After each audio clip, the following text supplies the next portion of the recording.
Hello students. आज की इस वीडियो में हम क्लास 10th का चैप्टर 1 रियल नंबर की एक्सरसाइज 1.2 का इंट्रोडक्शन विद एग्जांपल्स कवर करेंगे। तो चलिए स्टार्ट करते हैं अपनी नेक्स्ट स्लाइड से। छोटी सी रिक्वेस्ट है बेटा, पूरी वीडियो देखो, स्किप मत करना। बिकॉज ऑफ कंसेप्ट क्लियर करने हैं ना आप लोगों को, टाइम पास नहीं करना, कंसेप्ट क्लियर करना है ताकि जब पेपर में क्वेश्चन आए भले कैसे भी वैल्यू चेंज हो गया आप कर सको। ठीक है, तो कंसेप्ट ढंग से बिठाओ दिमाग में। तो चलिए इंट्रोडक्शन स्टार्ट करते हैं हम लोग। हमारा फर्स्ट टॉपिक है बेटा इरेशनल नंबर का। तो सबसे पहले आपको ये पता होना चाहिए एक्सरसाइज के अंदर जब स्टार्ट करने से पहले कि इरेशनल नंबर क्या होता है। तो इरेशनल नंबर क्या होता है, 9th क्लास में हम पढ़ चुके हैं, जिसे हम पी वाई के फॉर्म में नहीं लिख सकते। Not written in the form of p by q. जिसे हम पी वाई के फॉर्म में नहीं लिख सकते उसे हम इरेशनल नंबर कहते हैं। अब ऐसे कौन से नंबर होते हैं भाई जो इरेशनल नंबर होते हैं जो पी वाई के फॉर्म में नहीं लिख सकते? वो कौन से नंबर्स होते हैं पता है आपको? वो होते हैं अगर हम रूट के अंदर नॉन परफेक्ट स्क्वायर नंबर लिखते हैं। कैसे नंबर लिखते हैं बेटा? नॉन परफेक्ट स्क्वायर नंबर्स, वो हमारे क्या होते हैं?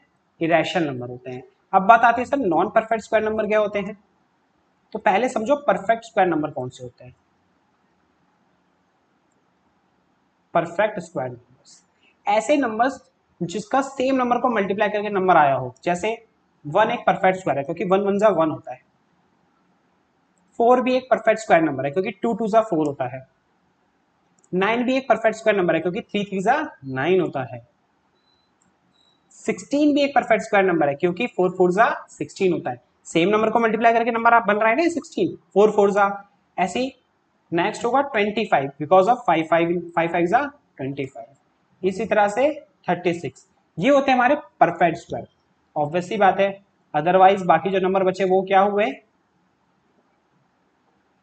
Non perfect square number. Short form में पीएसएन लिख रहा हूं मैं, नॉन परफेक्ट स्क्वायर नंबर। ठीक है, तो वो कौन कौन से होते हैं? रूट टू होता है, रूट थ्री होता है, रूट फाइव होता है, रूट सिक्स होता है। तो ये होते हैं बेटा हमारे इरेशनल नंबर।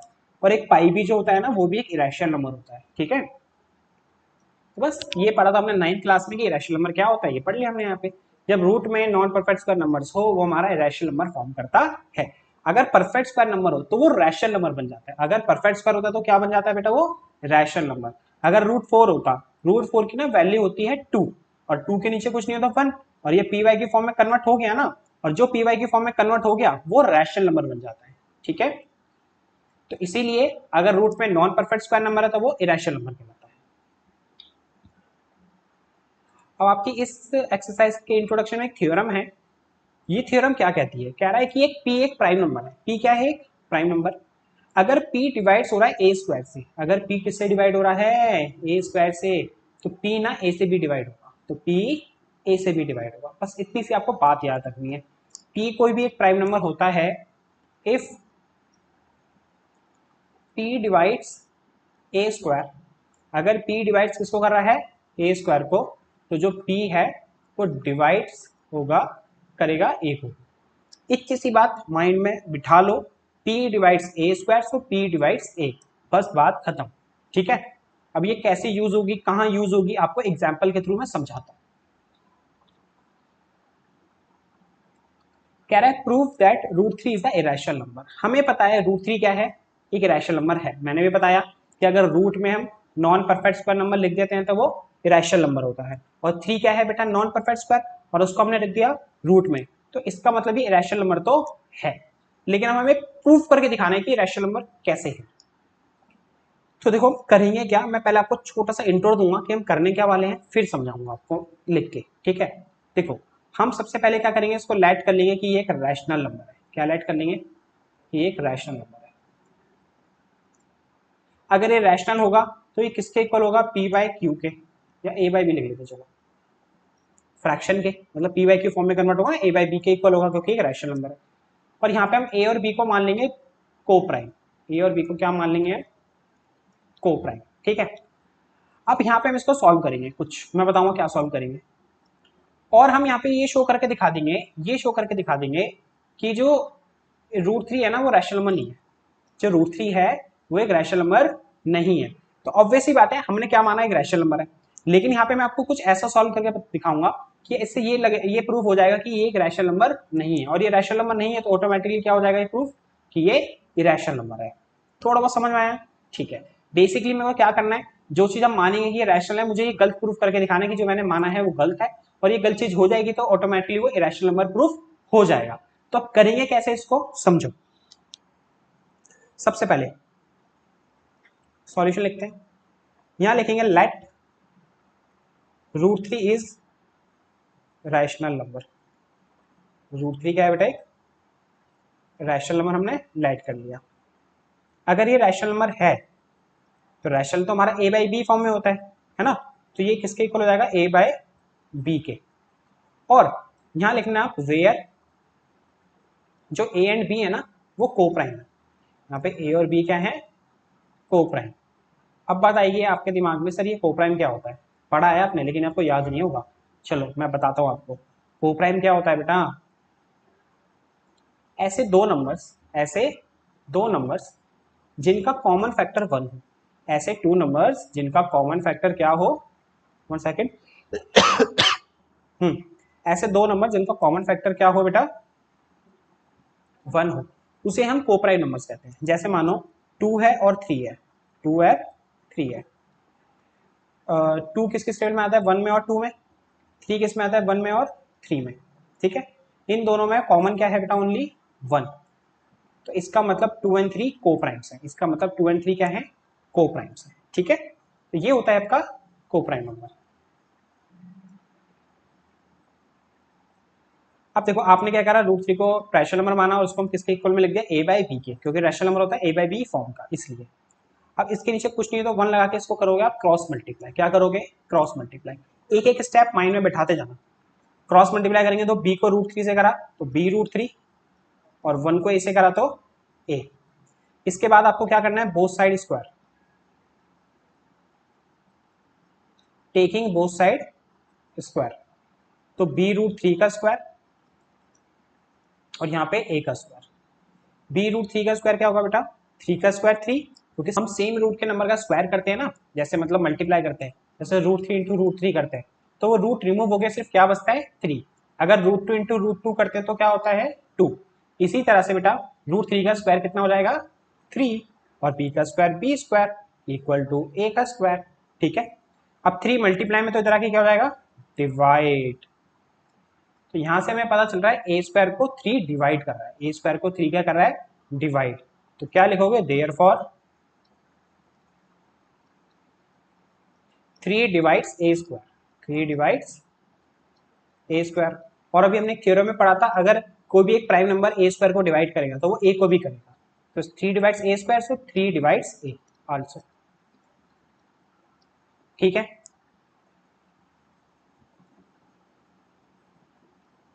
अब इसके बाद आपको क्या करना है, पुट करना है ए की वैल्यू, पुट करना है किसकी वैल्यू, ए की वैल्यू। अब क्या पुट करनी है, आपका नंबर क्या था ये √3, क्या नंबर था ये √3, तो 3 से पुट करोगे। अगर ये आपको प्रूफ कर रहे होते √5 तो ए की जगह पुट करते 5c। अगर ये होता √7 तो ए की जगह क्या पुट करते बेटा 7c। ठीक है, और यहाँ पे जो c है एक एनी इंटीजर है, c इज एनी इंटीजर।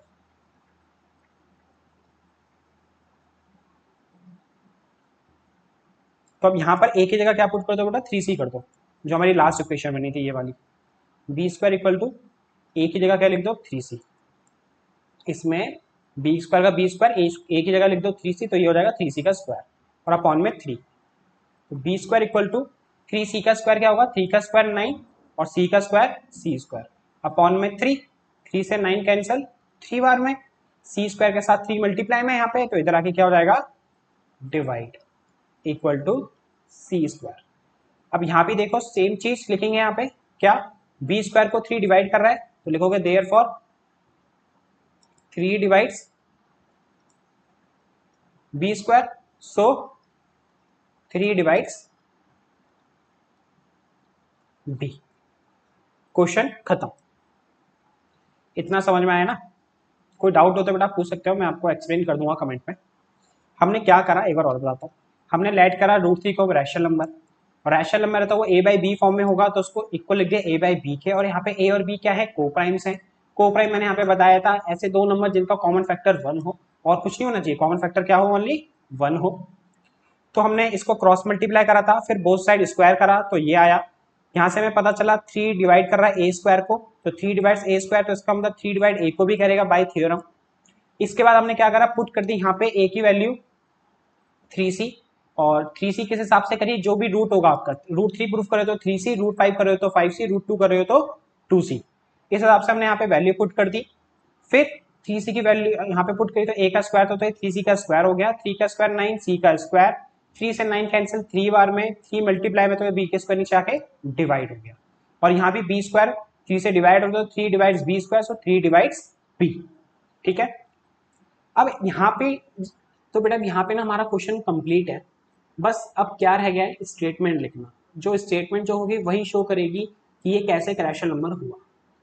तो अब क्या स्टेटमेंट लिखनी है और वो स्टेटमेंट कैसे प्रूफ करेगी, पहले मैं आपको समझाता हूँ, फिर वो मैं लिखूंगा। ठीक है, हमने यहाँ लिखा था कि √3 एक रैशनल नंबर है, और यहाँ पर जो a और b है हमने उसको को प्राइम नंबर माना था। a और b को क्या माना था, को प्राइम नंबर, और को प्राइम नंबर्स वो होते हैं जिनका कॉमन फैक्टर 1 होता है।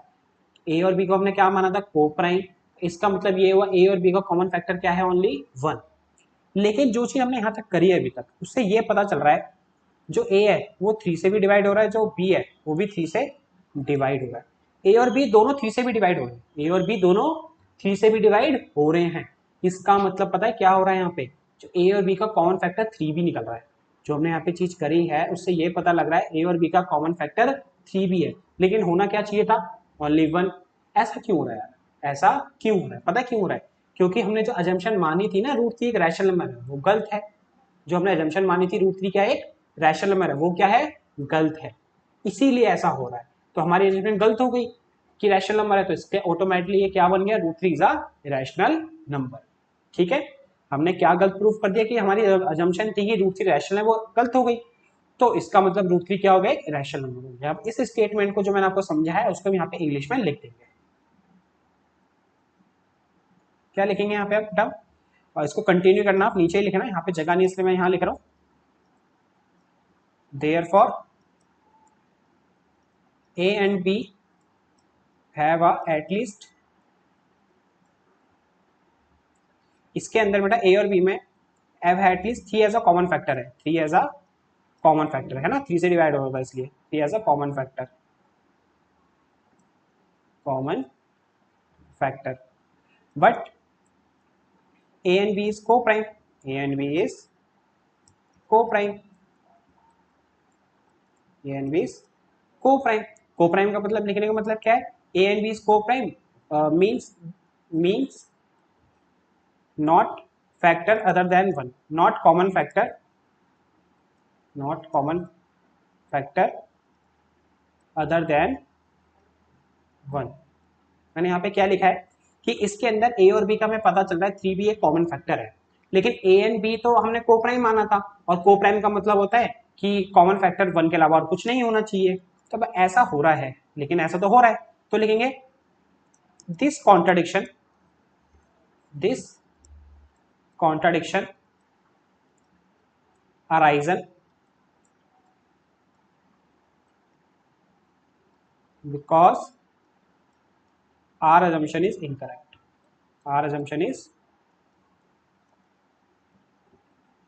incorrect।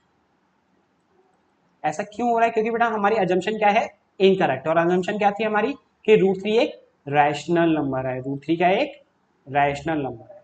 ठीक है, तो इसका मतलब क्या होता है, सो √3 is a, so conclude that, क्या लिखोगे, conclude that √3 is a rational number. तो कुछ इस तरह से करेंगे बेटा, प्रूफ दैट √3 को एक रैशनल नंबर। ठीक है, अब हम एग्जाम्पल 6 भी देखते हैं। अब पहले छोटी सी चीज समझो, क्या कि अगर सिंगल रूट में कोई नंबर है, चाहे √3 हो, √3 हो, √5 हो, √7 हो, √6 हो, कुछ भी हो सिंगल में, ठीक है, रैशनल नंबर सिंगल रूट का हो, तो ये समझ जाना उसको करना कैसे है, जो अभी हमने कराया इस तरीके से। जो भी हमने कराया इस तरीके से।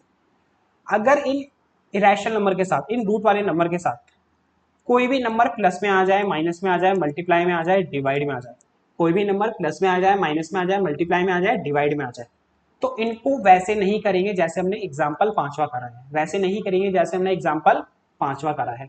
उसको कैसे करेंगे वो मैं आपको समझा रहा हूं, ठीक है। पहला स्टेप सेम है, लेट कर लो 5 minus root three is a rational number, ठीक है। उसके बाद अगर ये रैशनल नंबर है तो 5 माइनस रूट थ्री किसके इक्वल होगा बेटा, ए बाई बी के। और यहां लिखना जरूरी है, एक एक लाइन लिखनी बेटा जरूरी है, where a and b is coprime, और यहां पर ए और बी क्या है बेटा, को प्राइम से, ठीक है। अब इतना लिखने के बाद आपको क्या करना है, लेफ्ट हैंड साइड में एज अ इक्वेशन की तरह सॉल्व करना है, और यहाँ पे लेफ्ट हैंड साइड में अकेला रूट का नंबर रहना चाहिए, और बाकी इसके साथ प्लस माइनस मल्टीप्लाई जो भी नंबर है उसको राइट हैंड साइड ले जाओ। उसको कहाँ ले जाओ, राइट हैंड साइड। समझ रहे हो मैं क्या कह रहा हूँ, मैं ये कह रहा हूँ कि लेफ्ट हैंड साइड में अकेला रूट का नंबर रहना चाहिए, अकेला, उसके साथ प्लस में माइनस में कुछ भी हो सबको राइट हैंड साइड ले जाओ, ठीक है। जैसे देखो प्लस का 5 है तो उसको इधर ले आओ, तो इधर बचेगा माइनस का रूट थ्री, तो ये ए बाई बी माइनस का 5। अब लेकिन यहाँ पे रूट के साथ माइनस भी है तो इसको भी हटाना है, इसको भी हटाना है, वो प्लस का नंबर करना है हमें, तो मैं बोथ साइड ना माइनस से मल्टीप्लाई कर दूंगा, तो ये हो जाएगा प्लस का रूट थ्री, और ये हो जाएगा 5 minus a by b, 5 minus a by b. Minus से मल्टीप्लाई करते हैं तो बेटा क्या होता है, साइन चेंज हो जाता है, क्या होता है, साइन चेंज हो जाते हैं। माइनस का रूट थ्री है तो प्लस का रूट थ्री, माइनस का 5 प्लस का 5 हो गया, और प्लस का ए बाई बी माइनस का ए बाई बी हो गया, ठीक है। ऐसा हमने क्यों करा माइनस से multiply both side, because of मुझे रूट थ्री के आगे से माइनस हटाना था, इसलिए मैंने ऐसा करा। इसके नीचे कुछ नहीं हो तो वन एलसीएम ले लेते हैं। अल्फाबेट का एलसीएम कैसे लेते हैं, डिनोमिनेटर को मल्टीप्लाई है, देखो जब भी फ्रैक्शंस के क्वेश्चन होते हैं तो उसको प्लस माइनस कैसे करते हैं, एलसीएम लेके करते हैं, है ना। लेकिन यहाँ तो अल्फाबेट्स है तो कैसे करते हैं, डिनोमिनेटर को मल्टीप्लाई कर दो, वन को बी से करा बी, फिर क्रॉस मल्टीप्लाई कर दो, बी को 5 से करा 5b, वन को ए से करा ए। तो इस तरह से करते हैं अल्फाबेट के क्वेश्चन, सिंपलीफाई प्लस माइनस, ठीक है। तो रूट थ्री आ गया इसके इक्वल, क्वेश्चन खत्म। अब सिर्फ क्या लिखना है यहाँ पे, आपको स्टेटमेंट लिखनी है और उसके बाद हो जाएगा हमारा प्रूफ। अब स्टेटमेंट क्या लिखनी है, therefore 5b minus a by b, ये बेटा पी वाई के फॉर्म में लिखा हुआ है, तो इसका मतलब this number is a rational number, rational number. ये क्या क्या हो गया बेटा, एक रैशनल नंबर हो गया। सो ये इसके इक्वल में लिखा हुआ है, रूट थ्री इसके इक्वल में लिखा हुआ है। अगर मैं कह रहा हूं यहाँ पे एक नंबर लिखा हुआ है वो रैशनल नंबर है, यहाँ पे एक रैशनल क्या लिखा हुआ है, रैशनल नंबर, इक्वल में कोई भी नंबर लिखा होगा तो वो भी तो रैशनल नंबर ही होगा, वो भी तो क्या होगा, एक रैशनल नंबर ही होगा। तो 5b minus a by b एक रैशनल नंबर है, तो इक्वल में रूट थ्री लिखा है, so root three is also a rational number, also a rational number.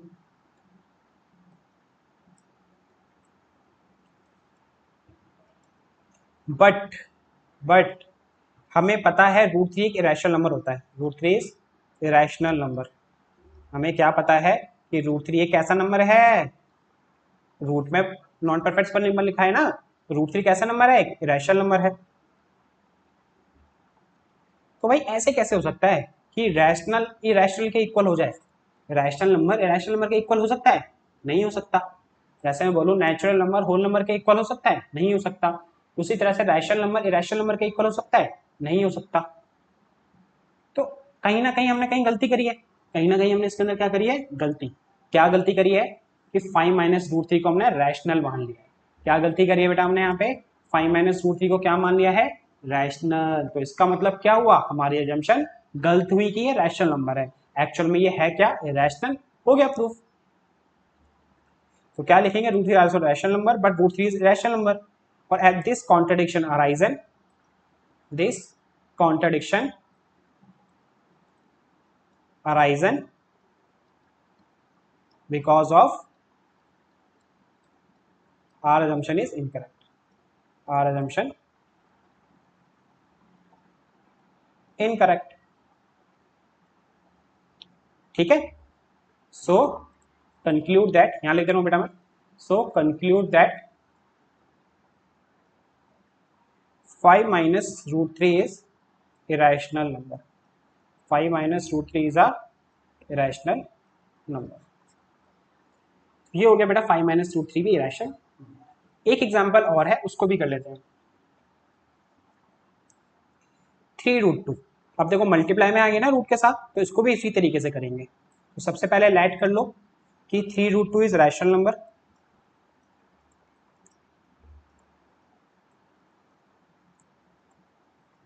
उसके बाद क्या करेंगे, हम इसको a बाई बी के इक्वल में लिखेंगे, रैशनल नंबर है तो a बाई बी फॉर्म में तो होता है इसलिए। और क्या लिखते थे यहाँ पे, where a and b is coprime, a and b is coprime. फिर मैंने क्या बताया था आपको कि इक्वल में हम अकेला रूट रहना चाहिए, यहाँ पे जो है अकेला LHS में रूट अकेला होना चाहिए, लेकिन 3 मल्टीप्लाई में ना तो इधर आके क्या हो जाएगा, डिवाइड। अकेला रूट हो गया, खत्म बात। अब इसके बाद सिर्फ आपको क्या लिखना है, स्टेटमेंट। क्या, therefore a by 3b is a rational number।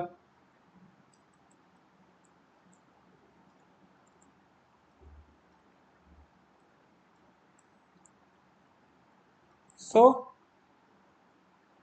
अगर ये रैशनल नंबर है तो इसके इक्वल में रूट 2 लिखा है, वो भी एक रैशनल होना चाहिए। Root 2 is also a rational number.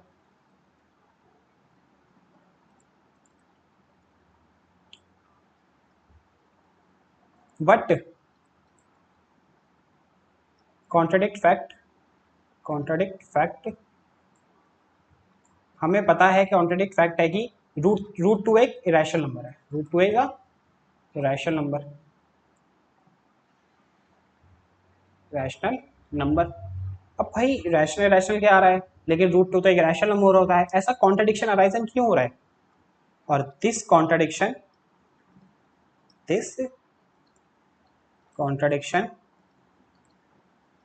arisen because of our assumption is incorrect। our assumption is incorrect।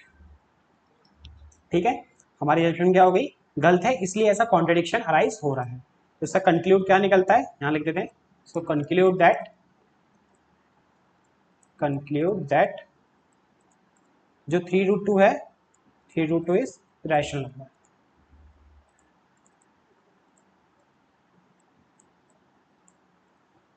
इसी के साथ बेटा आपकी ये एक्सरसाइज का इंट्रोडक्शन विद एग्जाम्पल हो गया कंप्लीट।